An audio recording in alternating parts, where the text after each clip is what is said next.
आज भांडूपच्या राजाबाबूची नसबंदी झाल्याच्या नंतरचे साईड इफेक्ट दिसत होते. भरपूर थैथयाट करून दाखवत होता.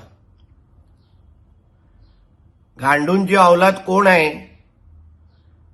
हे तर जेव्हा राणे साहेबांनी ची सामन्याच्या समोर सभा होणार होती तेव्हा बाथरूममध्ये कोणी स्वतःला कडी लावून लपून बसलेला हे पूर्ण महाराष्ट्राला माहिती आहे. कोणाची चड्डी तेव्हा पिवळी झालेली. खिचडी खात असताना तेव्हा कळलं नाही की ही खिचडी आम्हाला पचणार नाही. खिचडीचे पैसे स्वतःच्या मुलीच्या आणि सख्या भावाच्या अकाउंटमध्ये टाकल्यानंतर आता लवकरच संदीप राजाराम राऊतसाठी डबा घेऊन आर्थरोड जेलमध्ये जायला लागेल. तिकडे फक्त खिचडी भरून देऊ नको एवढंच झालं. म्हणून तू कितीही थैथयाट कर, कितीही तमाशा कर, तू आणि तुझा भाऊ आणि तुझं कुटुंबीय लवकरच आर्थरोड जेलमध्ये बसून खडी फोडताना आम्हाला दिसणार आहेत एवढं नक्की. सागरमध्ये माझा बॉस बसतो हे माझ्या वाक्यावर या संजय राजाराम राऊतला फार झोंबलेला आहे. हा मी अभिमानाने सांगतो की आदरणीय देवेंद्र फडणवीसजी हे आमचे बॉसच आहेत. पण तू तरी एकदाच महाराष्ट्राला सांग तुझा नेमका खरा बॉस कोण. उद्धव ठाकरे, पवार साहेब किंवा हल्ली 10 जनपदची मम्मी तुझी जी नवीन बॉस झाली आहे ते तरी तू जरा नक्की कर.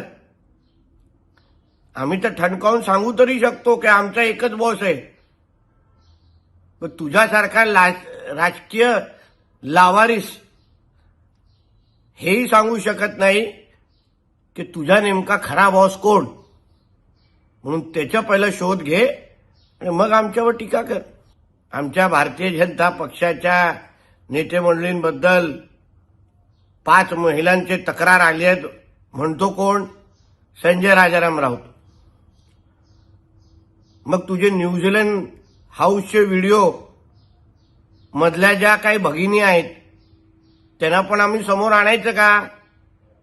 गोरेगावच्या रॉयल पाम्समध्ये कुठे कुठे नाड्या सुटलेल्या, कसं तू तिथून सकाळी उठून पळालेलास ह्याची पण थोडी माहिती द्यायची का. म्हणून उगाच सुख्या धमक्या देऊ नकोस.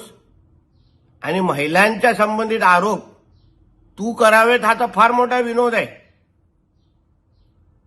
कारण का त्या डॉक्टर महिलेने अगर तोंड उघडलं तर तुला सकाळचा हा पत्रकार परिषद घेण्याचा पण तू लायकीचा राहणार नाहीस. एका खासदाराबरोबर तुझा फोटो नाचताना, लग्नामध्ये नाचताना आल्यानंतर तुझ्या घरात काय तमाशा झालेला मग ती पण माहिती आम्हाला पत्रकार परिषदेमध्ये द्यायला लागेल. म्हणून काचेच्या घरामध्ये राहणाऱ्या लोकांनी दुसऱ्यांना धमकी देऊ नये एवढंच संजय राजाराम राऊतला सांगितलं. CEN न्यूज देश प्रदेश की ताजा तरीन खबरों के लिए CEN न्यूज को सब्सक्राइब करें और रहें पल पल की खबर से हर पल बाखबर.